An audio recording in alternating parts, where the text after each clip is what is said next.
everybody, welcome back to my channel. I'm Shreya Verma from Shreya Verma Study World. आज हम पढ़ने वाले हैं foundation of the Mughal empire कि जो मुगल एम्पायर था उसकी स्टार्टिंग कैसे हुई और उसको स्टार्ट किसने किया। अब आप सोच रहे हो कि हमने पहले भी तो चैप्टर पढ़े, उसके अंदर क्या मुगल एम्पायर नहीं था? नहीं, यहाँ से सेटअप हुआ था हमारा मुगल एम्पायर। सबसे पहले मैं बोलना चाहूँगी, अगर आपको वीडियो अच्छी लगती है प्लीज़ लाइक करना, कमेंट बताना कि कैसी लगी, और अगर कोई डाउट है वो भी कमेंट बताना, नहीं तो ऐसे मेरे पास कोई शक्तियाँ नहीं है कि मैं आपके डाउट्स पढ़ लूँगी। कमेंट कर देना। और ये भी करना कि कमेंट अगर आपको मेरी वीडियो अच्छी लगती है, क्योंकि जब आप कमेंट करते हो मेरे को बहुत अच्छा लगता है और मेरे को लगता है कि मेरा बड़ा सबको समझ तो आ रहा है। सब्सक्राइब करना तो बिल्कुल मत भूलना। विदाउट वेस्टिंग एनी टाइम चलो हम लोग अपना चैप्टर शुरू करते हैं। सबसे पहले हम देख लेते हैं कि हम टॉपिक्स कौन कौन से कवर करने वाले हैं इस चैप्टर में। टॉपिक्स हैं बाबर, हुमायूं एंड शेर शाह सूरी। कि बाबर, हुमायूं और शेर शाह सूरी के बारे में पढ़ेंगे। तो सबसे पहले पहला टॉपिक है हमारा बाबर। तो स्टार्टिंग वहीं से हम करते हैं अपने बाबर की, ठीक है। तो बाबर, तो यहाँ से मुगल एम्पायर बाबर ने बनाया, ठीक है। तो बाबर कौन था? बाबर थे एक मतलब वो एम्बिशियस रूलर था। इसने क्या किया था, बहुत सारी बैटल्स लड़ी, उसमें भी जीता। अब आपको पता है सबसे पहले इसने कहाँ की थ्रोन ली थी? तो हम लोग यही सब पढ़ेंगे कि इसने थ्रोन कब ली, अब कौन से स्टेट्स पे ली, और इसने कहा कौन से कितने साल का था तब इसने ये लिया। देख लेते हैं बाबर। तो बाबर जो था वो बेटा था किसका था? चंगेज खान का।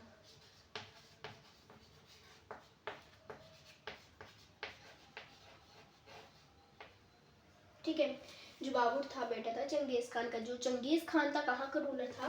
वो कहाँ का रूलर था? फरगना का था। तो जब चंगेज खान अगर फरगना का है, तो जब डेथ होगी चंगेज खान की, तब रूलर कौन बनेगा? बाबर। तो बाबर जब रूलर बनेगा तो कहाँ के राजा थे उसके पापा? चंगेज खान कहाँ का रूलर था? फरगना को। यानी कि जो बाबर था उसको भी रूलर कब का बनाया गया? फरगना का। ठीक है, समझ में आ गया। अब जब उसने फरगना को जब लिया था तब वो था 11 ईयर्स का। ठीक है, जब उसने फरगना को लिया था तब वो 11 ईयर्स का था। इतना समझ में आ गया।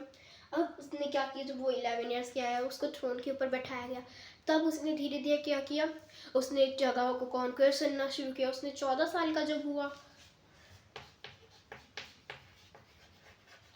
तो उसने क्या किया, समरकंद जो एक स्टेट था उसको भी उसने कॉन्क्वेयर कर लिया।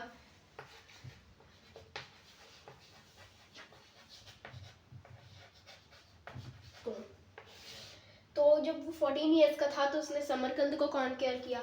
जब वो 11 ईयर्स का था उसने फरगना को कॉन्क्वेयर कर लिया। समझ में आ गया। अब 14 ईयर्स देखो कितनी छोटी उम्र होती है, ठीक है। तो उसने फिर उसमें भी क्या किया, कॉन्क्वेयर किया। अब धीरे धीरे उसने क्या किया, बैटल्स लड़ी, धीरे धीरे उसने स्टेट्स को कॉन्क्वेयर करना शुरू कर दिया। इसने स्टेट्स को उसने क्या बन गया, वो क्या बन गया, वो मास्टर बन गया नॉर्दर्न इंडिया का। क्योंकि जो नॉर्दर्न इंडिया है उसमें मोस्ट ऑफ द पार्ट जो था वो सारा बाबर ने कॉन्क्वेयर कर लिया था। इतना समझ में आ गया। अब कुछ जानेंगे कि बैटल्स कौन सी लड़ी थी और वो बैटल कब लड़ी गई थी, देख लेते हैं। बैटल्स का नाम आया है, तो फर्स्ट बैटल आती है Panipat.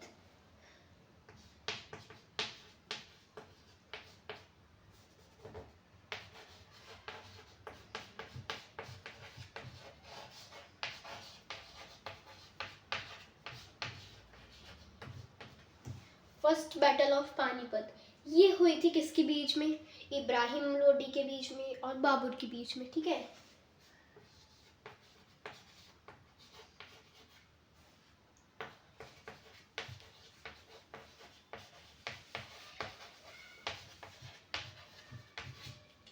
First battle of Panipat हुई थी वो बाबर और इब्राहिम लोदी के बीच में हुई थी। अभी कब हुई थी हम लोग देख लेते हैं। ये हुई थी 1525 में। तो ये जो बैटल हुई थी फर्स्ट बैटल ऑफ पानीपत, ये हमारी हुई थी 1525 बाबर और इब्राहिम लोदी के बीच में हुई थी। तो इसमें जीत किसकी हुई थी? इसमें जीत हुई थी बाबर की। अब क्यों? तो इसके अंदर क्या था, जो बाबर के पास थी वो आर्टिलरीज जो थी बहुत एडवांस्ड थी, जो कि इंडिया के अंदर एक अननोन थी, ठीक है, आर्टिलरी।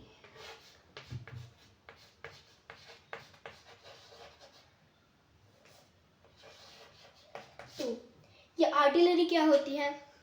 लार्ज गन्स जो कि वॉर के अंदर यूज़ होती है, जैसे कि जिनको तोपे कहते हैं, जो उन वो लार्ज गन्स जो कि यूज़ होती हैं। लेकिन उस टाइम पे जो बाबर था वो अफगान से आया था। अब उसने क्या किया, उसको पता था आर्टिलरी के बारे में, लेकिन जो इंडिया के अंदर थी वो आर्टिलरी से अननोन थी। इसके कारण क्या हुआ, और जो आर्टिलरी थी बहुत ज़्यादा एडवांस थी, इसके कारण क्या हो जाती है, बाबर की जो जीत होती है और इब्राहिम लोदी की हार हो जाती है। इतना समझ में आ गया। अब फर्स्ट बैटल ऑफ पानीपत, यहाँ से तो वो मास्टर नहीं बनता नॉर्थन इंडिया का, क्योंकि जो राजपूत थे, जो अब क्या कहते हैं अफगान्स होते हैं वो जो इंडिया के अंदर, वो नहीं मानते इसको, कि उसके कारण उसने क्या करता है, ये बाबर को और बैटल्स लड़नी पड़ती हैं। ठीक है, तो बैटल ऑफ कौन सा होता है अब, तो सेकंड बैटल वो लड़ता है बैटल ऑफ खानवा।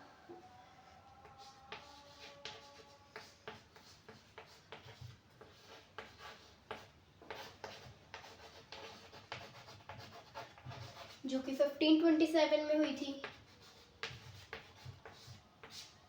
जो कि राजपूतों के और जो बाबर था उसके बीच में हुई थी। अब बैटल ऑफ खानवा, उसके अंदर भी किसकी जीत हुई, बाबर की हुई। क्यों? क्योंकि एडवांस्ड आर्टिलरीज थी। अब जैसे कि मैंने बताया, जो आर्टिलरीज थी वो बहुत ज़्यादा एडवांस थी, और जो अननोन थी किसके अंदर थी, वो इंडिया के अंदर अननोन थी, कोई नहीं जानता था इन आर्टिलरीज के बारे में। इसके कारण क्या हुआ, फिर से राजपूतों की और अफगान्स की हार होती है, क्योंकि राजपूतों ने और अफगान्स ने मिलकर उस पर करा था अटैक। ठीक है, समझ में आ गया। 1527 में बैटल ऑफ खानवा होती है, जिसके अंदर जीत बाबर की होती है। लिख देते, क्रिकेट के बीच में हुई थी, बाबर की हुई थी। बाबर एंड किसके साथ हुई थी, राजपूत के साथ। ठीक है, राजपूत एंड अफगान। ठीक है, अब ये बैटल लड़ी, इसमें भी क्या हुआ, बाबर की जीत हुई। अब उसने दो बैटल थोड़ी ना लड़ी थी, उसने बहुत सारी बैटल लड़ी। तो अब नेक्स्ट बैटल आती है बैटल ऑफ चंदेरी, जो कि 1528 में लड़ी गई थी।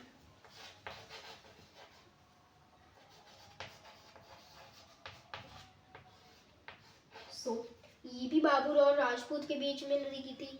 अब जो बैटल ऑफ खानवा हुआ था उसके अंदर क्या हुई थी, जो राजपूत थे, जो अफगान थे, उनकी पावर क्या हुई थी, धीरे धीरे कम होने लग गई थी। समझ में आ गया, यहाँ से धीरे धीरे उनकी पावर से कम होने लग गई।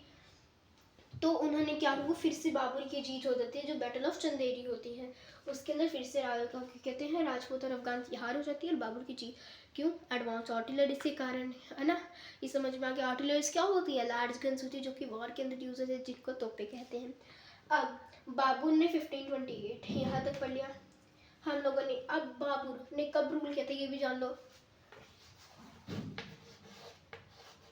1526 से लेके उसने 1530 तक किया था।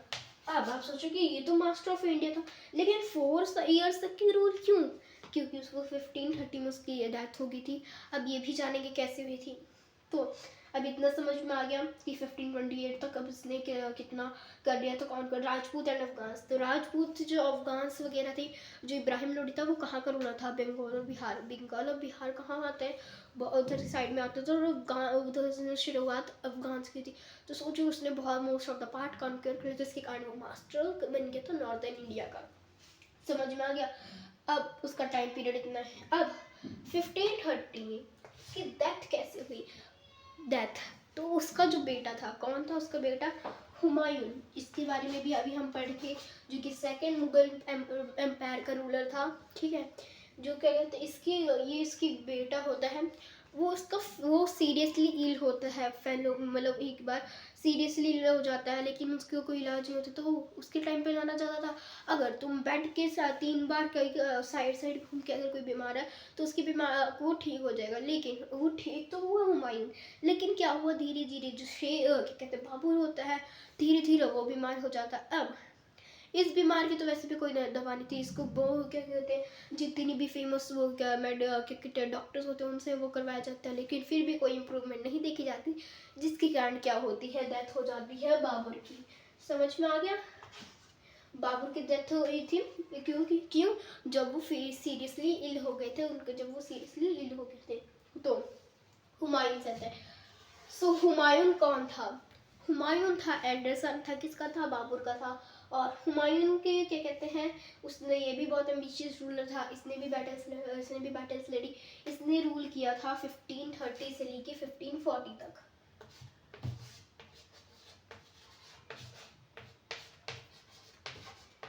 इसने most of the part conquer किया, लेकिन फिर ये बैटल लड़ता है शेर शाह से। तो जब हुमायूं क्या कहते हैं most of the part conquer करता है, तो ये गुजरात की तरफ आगे बढ़ता है कॉन्कर करने के लिए। अब वो कॉन्कर करता है, तो जो शेर शाह होता है, उसका पहले नाम क्या शेर खान था, उसने नाम चेंज किया। तो वो पहले उसने फ़ायदा उठाया कि जो हुमायूं था वो अगर गुजरात में, तो उसने क्या किया, जो दिल्ली के ऊपर अटैक किया। हुमायूं जो था दिल्ली का रूलर था कि तो जो शेर शाह था उसने उसको रूल क्या कहते ले लिया। और जो शेर शाह था वो बंगाल का था और बिहार का वो रूलर था। तो जब यहाँ पर उसने दिल्ली को कर लिया, फिर उसने जिसके कारण आधी मुगल एम्पायर ख़त्म हो गई। जब वो कॉन्कर कर लेते तो अपना उसने टाइटल चेंज करके क्या कर लिया, शेर शाह सूरी।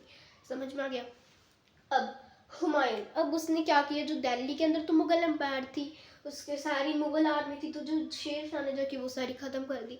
तो उसने क्या किया, अपनी बनाई पर्शियन आर्मी, फिर बैटल लड़ी, लेकिन वो हारता है 1540 में, वो हार जाते हैं। तो फिर वो करता है फिर से क्या होता है, फिर से बैटल होती है, इसमें हार जाता है। तो फिर क्या आता है, शेर शाह सूरी का टाइम पीरियड, जो कि होता है 1540 to 1545। तो आप सोचोगे इसने सिर्फ 5 साल ही रूल किए। हाँ, क्योंकि इसकी 1545 में डेथ हो गई। अब जो शेर शाह था उसने जो क्या कहते हैं एम्पायर होता अच्छे से सेटल किया। ठीक है, जो एम्पायर होता है उसको अच्छे से सेटल किया, रिवेन्यू जो सिस्टम था उन सब चीज़ों को ठीक किया। ये जो गोल्ड एंड सिल्वर कॉइन्स थे उसने वो एम्पायर के अंदर सेटअप किए। तो जो इसने एम्पायर का जो सिस्टम था सारा उसको सही कर दिया शेर शाह ने किया। लेकिन फिर 5 साल बाद इसकी अनफॉर्चुनेटली डेथ हो जाती है 1545 में। तो 1545 में जब उसकी डेथ होती है, तब उसका उत्तराधिकारी कौन बनेगा, उसका जो बेटा होगा। लेकिन जो उसके सक्सेसर थे वो बहुत वीक थे, यानी कि जो उत्तराधिकारी थे बहुत वीक थे। उनके पास इतने वो नहीं थे कि वो कोई कैपेबल नहीं थे कि कोई वो रूलर बन सके और या तो फिर किसी स्टेट को गवर्न कर सके, किसी एम्पायर को गवर्न कर सके। तो क्या करते हैं, तो जो क्या कहते हैं 1545 टू 1555 तक, ठीक है।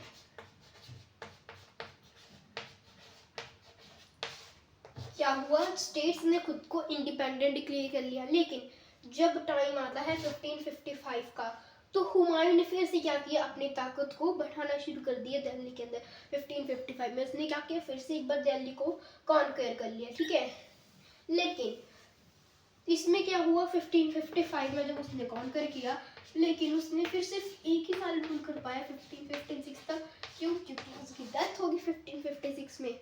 अब वो भी जानेंगे कैसे हुई। तो अब आपको ये भी बताओ, जब हुमायूं को बनाया गया था रूलर, तब वो कितने ईयर्स का था बताओ? 23। और जब क्या कहते हैं, इतना समझ में आ गया। अब 1556 में उसकी डेथ कैसे हुई वो भी बताएंगे। सबसे पहले देख लेते हैं कि उसने जब 1555 में आया, अब वो एक पैट्रोनिस्ट है, यानी कि उसको आर्ट और लर्निंग पसंद थी, बुक पढ़नी पसंद थी, ये सब कुछ था। अब हुमायूं के नाम, अब आपको पता है एक ऑटोबायोग्राफी भी लिखी गई थी बाबर की और हुमायूं के बारे में, ठीक है। वो भी जान लेते कौन कौन सी ऑटोबायोग्राफी है। सो बाबर के ऊपर कौन सी ऑटोबायोग्राफी लिखी गई है? तुजुक ए बाबरी, ठीक है। ये ऑटोबायोग्राफी का नाम है, लेकिन इसका सेकंड नेम भी रखा है बाबरनामा, और जो कि बाबर के द्वारा खुद ही लिखी गई थी बाबरनामा। और हुमायूं ने लिखी थी अपनी बुक हुमायूं नामा, जो कि उसकी सिस्टर ने लिखा था हुमायूं नामा उसकी किताब, ठीक है। समझ में आ गया। अब फिर ये जान लेते कैसे हुई थी डेथ 1556 में। जब क्या कहता है, जो 1556 में जब क्या कहते हैं वो उसने, अब मैंने बताया कि वो आर्ट की वो अच्छा था और उसमें बुक्स पढ़ना उसको पसंद था। तो उसने क्या किया होंगे, ढेर सारी लाइब्रेरीज वगैरह बनाई होंगी। तो एक टाइम पे वो लाइब्रेरी में बुक्स पढ़ रहा था, और ठीक है, उसके कारण क्या पढ़ते पढ़ते क्या करता है, वो स्टेयर से नीचे गिर जाते, जिसके कारण उसकी क्या हो जाती है, डेथ हो जाती है। आई होप आपको ये chapter foundation of the Mughal empire अच्छे से समझ में आ गया होगा। जो टॉपिक्स है बाबर, हुमायूं एंड शेर शाह सूरी बहुत ईजिली समझ में आ गया होगा। पूरा चैप्टर समझ लो हमने ख़त्म कर लिया है, इसका कोई पार्ट 2 नहीं बनेगा। सो फिर से मैं बोलना चाहूँगी, अगर आपको वीडियो अच्छी लगती है तो प्लीज़ लाइक करना, कमेंट करना मत भूलना, और कमेंट में ये भी बताना अच्छी लगी कि नहीं, और सब्सक्राइब करना तो बिल्कुल मत भूलना। Thank you, bye bye.